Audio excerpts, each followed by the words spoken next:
আমাদের কাছে একটি পুরাতন আইপিএস এসেছিল।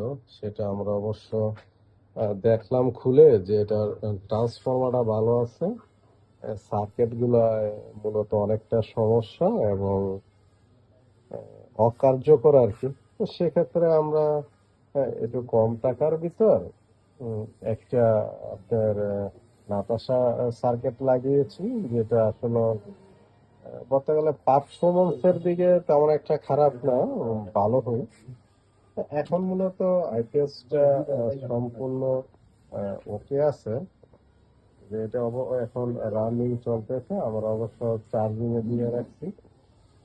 যদি কারো আইপিএস সার্ভিসিং এর প্রয়োজন হয় তাহলে আপনারা আমাদের কাছে আসতে পারেন, অথবা আমাদেরকে কুরিয়ার করেও পাঠিয়ে দিতে পারেন। আমরা আপনাদের সার্কিট এবং আইপিএস গুলো সর্বোচ্চ চেষ্টা করব রিপেয়ার করে দেওয়ার জন্য।